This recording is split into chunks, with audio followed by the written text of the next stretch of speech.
tous, j'espère que vous allez bien. Je suis très contente de vous retrouver aujourd'hui pour les énergies de votre mois de juin 2025. Alors cette vidéo s'adresse à vous si vous êtes poisson, si vous êtes ascendant poisson ou si vous avez votre signe lunaire en poisson, quel que soit votre signe solaire. Nous allons voir dans cette vidéo quelle est la tendance, l'énergie dominante sur ce mois de juin pour vous en tant que poisson. On regarde les principaux domaines de vie, à savoir la vie émotionnelle et sentimentale, la vie active et professionnelle, le plan matériel et financier.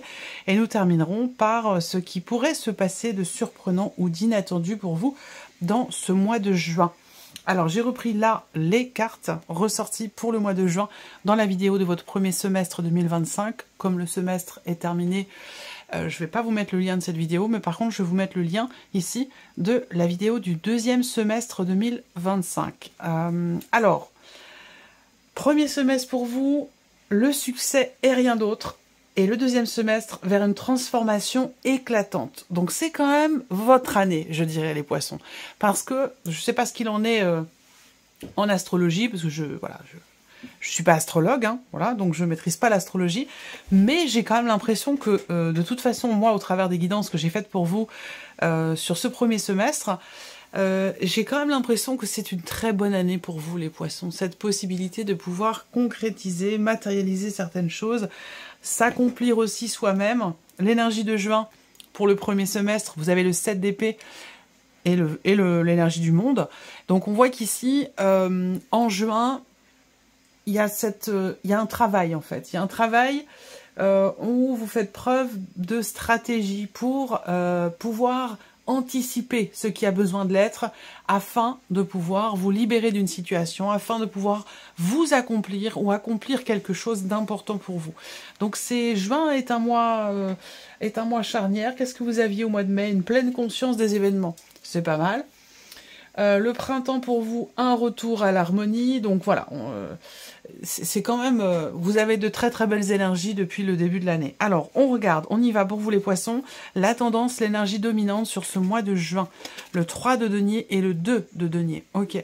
Alors ici, on voit qu'il y a effectivement, premièrement, une introspection, un travail sur soi qui vous permet de trouver un équilibre et une harmonie. Donc je pense que ça, alors possible que ce travail ait lieu sur le mois de juin, mais j'ai quand même l'impression plutôt que là on est sur l'aboutissement dans ce mois de juin, l'aboutissement de ce travail et que vous atteigniez une forme effectivement d'équilibre, une forme d'harmonie. Voilà.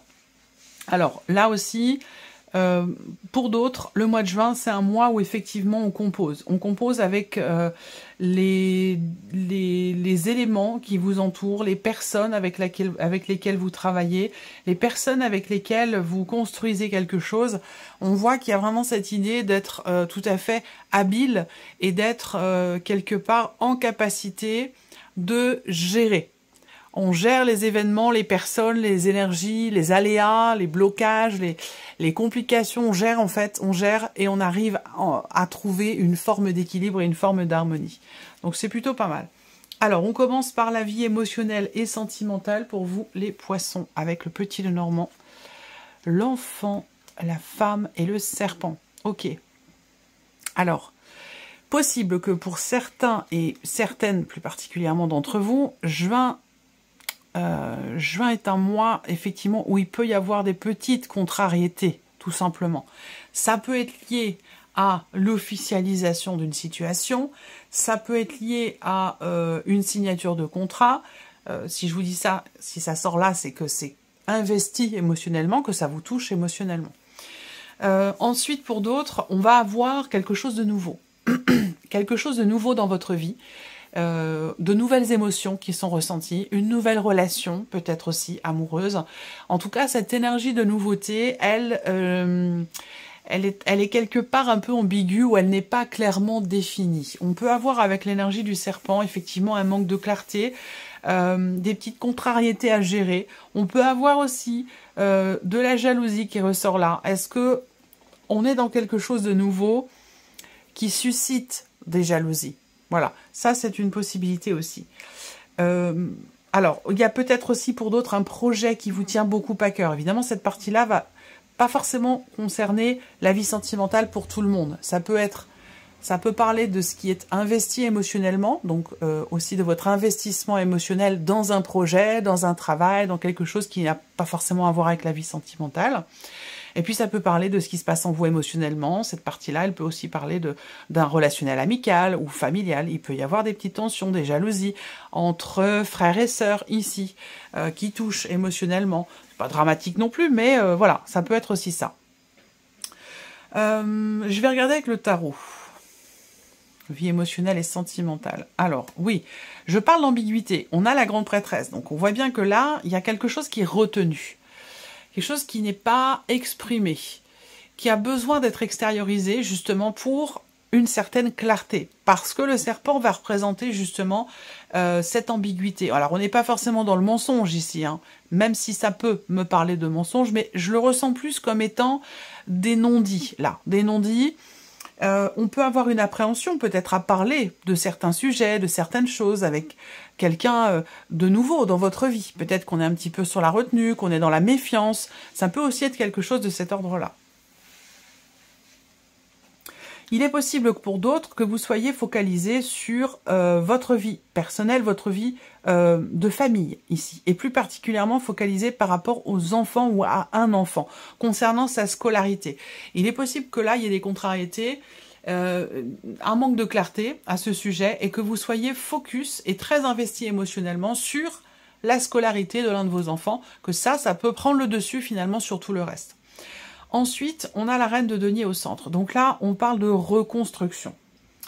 Je vous ai dit, là on est au mois de juin, mais pour la deuxième partie de l'année, je vous ai parlé d'une transformation éclatante. Donc, est-ce que ça a un rapport avec cette notion de reconstruction?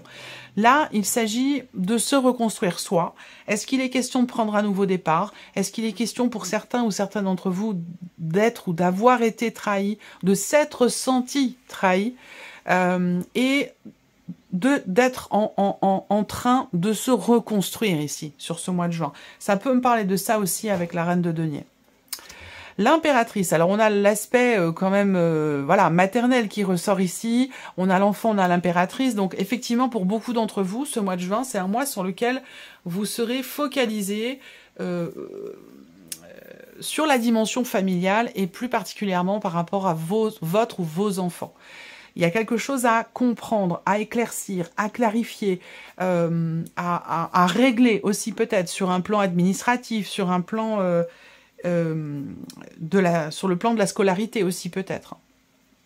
Ensuite, bon, c'est intéressant parce que le fait d'avoir ces cartes du tarot dans la partie émotionnelle et sentimentale, le fait d'avoir ces cartes-là dans cet ordre-là, pour moi, fait quand même ressortir le fait que il y ait cette notion de détermination, cet investissement de votre part, cette subtilité, cette intelligence émotionnelle pour arriver à comprendre quelque chose. Vous concernant vous, ou peut-être par rapport à une personne, par rapport à un relationnel. Mais en tout cas, la reine de denier au centre, c'est la volonté de se reconstruire, la volonté de stabiliser ou de reconstruire quelque chose en soi ou dans une relation. Et on a à côté la grande prêtresse et l'impératrice. Donc en fait, pour ça, on voit qu'il est question, en partant de vous, parce que les choses partent de vous ici avec l'impératrice, il est question de creuser, d'approfondir, de chercher à comprendre, de chercher à savoir, d'arriver à mettre des mots sur ce qui est vécu, sur ce qui est ressenti, pour justement retrouver cette stabilité ou pour se reconstruire soi. Ensuite, la vie active et professionnelle avec le Lenormand. La croix, la clé, l'anneau. Bon, très bien. La croix, on n'ouvre pas le tirage avec une belle carte, hein, faut dire les choses comme elles sont. Vous le savez, je suis pas là pour vous conter mirettes, je suis pas là pour vous dire que tout le monde, il est beau, tout le monde, il est gentil, on est au pays des bisounours et tout va bien. Non, vous le savez, pour celles et ceux qui me connaissent. On ouvre le tirage avec la croix. Donc, par rapport à la vie professionnelle, au début du mois de juin, en tout cas la première semaine, on voit qu'il y a une difficulté, une pénibilité au travail ou dans une situation, dans quelque chose de particulier qui concerne votre vie active et professionnelle. Avec la croix, il y a une souffrance, il y a une douleur, il y a une difficulté, il y a quelque chose à régler. Et ce qui est intéressant, c'est que vous avez la clé qui arrive juste derrière. Donc, cette solution, vous la trouvez. Cette problématique, vous la réglez. Puisqu'avec la clé, vous ouvrez une porte. La clé, c'est vraiment l'énergie de la réussite, du succès, de la solution aussi, qui est trouvée, soit pour signer, conclure quelque chose, soit dans le cadre d'un contrat, d'un engagement, quel qu'il soit. Alors ça peut être aussi l'idée que là, il s'agit de votre propre engagement, de votre manière de vous engager dans votre vie professionnelle ou dans votre vie active. On voit qu'en début de mois, on a quelque chose qui est un petit peu poussif, un peu difficile, mais on arrive quand même ici à rebondir ou à trouver des solutions avec cette énergie de la clé. Et d'ailleurs, on voit bien avec les symboles de cartomancie, on a bien ici un succès, une réussite, il y a quelque chose, vous réussissez à régler quelque chose ici, donc on a quelque chose d'assez positif qui peut vous amener, soit dans le cadre d'une démarche, quelle qu'elle soit, ou cette réussite, on réussit à régler quelque chose, et ça peut vous amener à devoir aussi peut-être vous déplacer. Alors avec le tarot, le 10 de bâton, ben oui, hein, voilà, c'est en dessous de la croix. Hein, j'adore utiliser le Lenormand avec le tarot. On a une complémentarité qui est exceptionnelle avec ces deux jeux-là. Je peux plus faire autrement, je peux plus m'en passer. C'est ce que je disais il y a peu de temps d'ailleurs à Irène. Le tarot et le Lenormand, je ne peux pas faire sans. Voilà. Alors évidemment, on peut ajouter plein d'autres oracles, hein, mais ça va venir confirmer ce qui est déjà ressorti finalement ici avec le tarot et le petit Lenormand. Mais c'est ce tarot et le Lenormand se complètent vraiment excellemment bien. Donc le 10 de bâton, on est au bout du bout, on est dans une situation où c'est trop pénible, c'est trop lourd, on est au bout ici. Donc c'est un 10, ça veut dire qu'on est arrivé justement au bout d'une situation, au bout de quelque chose qui est devenu, qui était extrêmement difficile, pénible, lourd à porter. Ça peut être aussi l'idée de travailler beaucoup, de travailler dur. On peut être là dès le début du mois de juin, dans une situation où on a une charge lourde, une charge importante de travail. Ça peut aussi être ça qui est représenté là avec le 10 de bâton. Alors on a les amoureux qui vont ici représenter l'idée de reconnaître les choses par rapport à cette difficulté, par rapport à cette pénibilité. Se reconnaître à soi-même, le fait d'être en difficulté. Et ça, c'est déjà la moitié du travail qui est fait dans cette idée de chercher des solutions ou de chercher peut-être une porte de sortie aussi. Ensuite, les amoureux vont représenter ici une notion d'hésitation, de doute. Voilà. Alors, peut-être que là, en début de mois, il y a quelque chose qui est compliqué pour vous au niveau de la vie pro et que cette situation pénible ou compliquée vous amène à douter, vous amène peut-être à vous poser des questions auxquelles vous trouverez ici certainement des réponses avec l'énergie de la clé. Et on a le 9 de denier, donc effectivement, ici, on est rassuré. Le 9 de denier va représenter vraiment le fait que ouais, mais c'est vraiment le terme, hein, on est rassuré, il y a, par rapport à la difficulté, là, dont je vous ai parlé, en début de mois, ou la situation difficile et pénible dont il est question ici dans votre tirage. On arrive ici à trouver des solutions. Il y a une réussite, il y a un succès qui vous permet de vous sentir mieux, qui vous permet de vous sentir de nouveau à l'aise et surtout d'être rassuré. On continue le plan matériel et financier pour vous les poissons sur ce mois de juin. Le cœur, le lys et la faux. Ok, alors là, pour moi, il y a une réjouissance. Il y a une réjouissance grâce à une décision de justice, grâce à une décision administrative, il y a un soulagement, une libération émotionnelle par rapport à l'officialisation d'une situation ou concernant un dossier, une situation dans laquelle vous êtes en interaction avec un homme de loi, la justice, avocat, notaire, enfin voilà, tout ce qui peut être en rapport avec l'aspect juridique ou administratif de votre vie, où là, on a une décision qui est réjouissante, qui libère et qui soulage. Voilà. Là, il y a également, par rapport à un projet de cœur, la fin d'une période d'attente. Vous avez patienté, vous avez attendu, c'est un rapport avec quelque chose qui s'est passé cet hiver, l'hiver 2024-2025, ou concernant un projet qui a démarré en 2024, à l'hiver 2024-2025, vous avez attendu, et là, c'est la fin de cette attente par rapport à quelque chose qui vous tient beaucoup à cœur. Avec le tarot, le roi de bâton. Alors, aspect matériel et financier, là, on prend les choses en main, hein. On est dans une énergie d'action, Et avec le roi, on est dans la maîtrise. Donc là, on agit avec le cœur quand même aussi. Hein. Il y a une intensité. Les bâtons, c'est le feu. C'est le feu, c'est la passion, c'est le désir, tout comme ici l'énergie du cœur. Donc en fait, là, on voit que il y a vraiment quelque chose qui vous tient beaucoup à cœur. Est-ce que c'est un projet? Est-ce que c'est une situation? Est-ce que c'est le fait de pouvoir vous libérer justement de quelque chose, d'une situation particulière? En tout cas, on voit qu'il y a un désir, il y a une volonté, il y a une motivation, une détermination, une confiance ici concernant un projet de cœur, concernant quelque chose qui compte beaucoup pour vous. L'idée de pouvoir commencer à prendre un nouveau départ peut-être aussi. Le magicien va représenter le début de quelque chose. Donc en fait, avec la faux, on a la fin d'une période, une décision. Il y a un avant, il y a un après. Et l'après, il est là avec le magicien. Donc en fait, j'ai l'impression qu'il y a quelque chose qui se réamorce ou qui se débloque pour vous par rapport à un aspect matériel ou financier. Et oui, on a le mouvement ici, grâce à une décision. Est-ce qu'il est question ici d'avancer, de partir? Est-ce que ça concerne la possibilité d'un déménagement? Il a été question pour vous d'une période d'attente par rapport à une décision. Et ça peut être en rapport avec un voyage, ça peut être en rapport avec un déménagement. C'est une possibilité aussi pour certains d'entre vous. On va terminer avec la surprise et l'inattendu pour vous les poissons avec le petit Lenormand. Alors, surprise inattendue peut venir d'une communication virtuelle. Donc, ça peut être un message que vous recevez sur les réseaux, sur un moyen de communication ou par email. On a ici des nouvelles concernant un voyage. Soit l'idée de revenir dans la maison de son enfance, soit l'idée de voyager. Il y a quelque chose qui est en rapport avec la famille, les racines, l'endroit où vous avez vécu. Est-ce qu'il est question d'aller voir vos parents? Est-ce que vos parents devraient pouvoir venir vous voir vous? Il y a quelque chose comme ça, j'ai l'impression.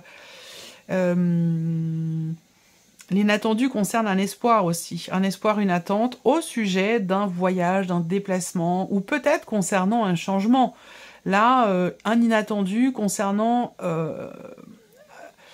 un apaisement, en fait, ici. Vous attendez, vous espérez un apaisement, un changement. Donc, ça peut être relationnel, ça peut être aussi situationnel. Et on voit qu'il y a un inattendu à ce sujet. Le fou, ici. Alors, on a une notion d'attente, mais en même temps, avec le fou, cette idée d'avoir... il faut y aller, quoi. Il faut se jeter dans le bain. Il faut oser. Donc là, est-ce que c'est vous qui osez? Est-ce que c'est quelqu'un face de vous qui ose? Si c'est dans un aspect relationnel. Mais l'inattendu se situe effectivement dans le fait qu'il y ait quelqu'un ici qui prenne les choses en main, quelqu'un qui prend un risque par rapport à une situation d'attente, par rapport à un espoir. Ça peut concerner la communication, une communication à distance. Ça peut être familial, mais ça peut aussi concerner autre chose, une autre relation. En tout cas, là, il y a une communication qui arrive, qui se fait. On a deux quarts de communication, donc vraiment la surprise inattendue se situe effectivement sur une communication et plus particulièrement sur une communication à distance qui peut se situer dans un aspect familial visiblement. Et le valet de coupe, eh bien écoutez, là, pour moi, on a de bonnes nouvelles quand même ici. Parce que je pense qu'ici, on a une réjouissance, on a des émotions nouvelles et qui sont, je pense, rassurantes ici, soit dans une sphère familiale, soit dans l'idée d'apaiser quelque chose, encore une fois, vis-à-vis de quelqu'un ou par rapport à une situation. J'ai une relation ici entre une personne qui est d'un signe d'eau, donc potentiellement vous, quelqu'un qui est avec quelqu'un qui est Cancer ou Scorpion, et sinon vous avec quelqu'un qui est d'un signe d'air, Gémeaux, Balance ou Verseau. On va terminer cette vidéo avec un message et plus précisément une réponse. Réponse à votre question ou à vos questions. Je vous explique. Si vous choisissez de poser une seule question, vous allez pouvoir, en réponse à votre question, découvrir ici, choisir une des trois cartes qui va être présentée là. Choisissez une de ces trois cartes ou un chiffre entre 1 et 3 pour découvrir la réponse à votre question. Mais vous pouvez aussi choisir que la première carte répond à une première question, la deuxième répond à une deuxième question, et ainsi de suite. À vous de voir, vous pouvez prendre le temps de définir tout ceci en faisant pause sur la vidéo. Moi, pendant ce temps, je prépare ici les réponses à vos questions. Alors,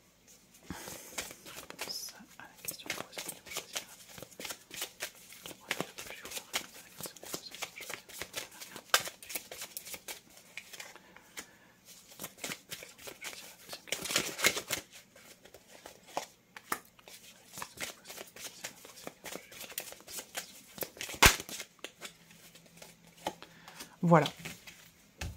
Allez, c'est parti pour vous, les poissons. Donc ici, première carte, deuxième carte, troisième carte, chiffre 1, 2 ou 3. Alors, si vous avez choisi la première carte ou le chiffre 1, on vous dit que vous êtes prêt, ou que vous êtes prête, évidemment.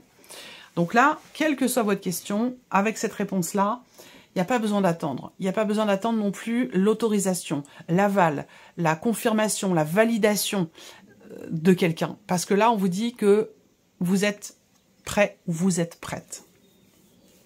Deuxième, ici, carte. Si vous avez choisi la deuxième carte ou le chiffre 2, on a l'énergie du pardon. Votre question, quelle qu'elle soit, parce qu'évidemment, vous allez poser des questions différentes, hein, votre question nécessite, la réponse à votre question, l'aboutissement, ce que vous attendez, ce que vous voulez, doit passer d'abord par, effectivement, le fait de pardonner, par le fait de présenter ses excuses ou par le fait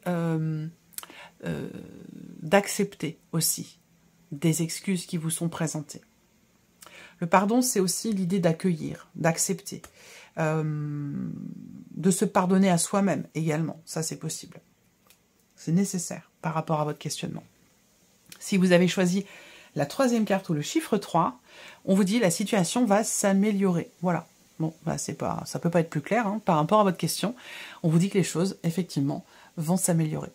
Voilà pour vous, mes chers poissons. J'espère que cette vidéo vous a plu. J'espère que ce tirage résonne en vous. En tout cas, je vous remercie de votre présence, de votre écoute, de votre fidélité pour beaucoup d'entre vous, pour toutes ces années. Je souhaite évidemment la bienvenue aux nouvelles abonnés, aux nouveaux abonnés. Et je vous souhaite un très beau mois de juin. Et on se retrouve bientôt pour de nouvelles vidéos. Au revoir.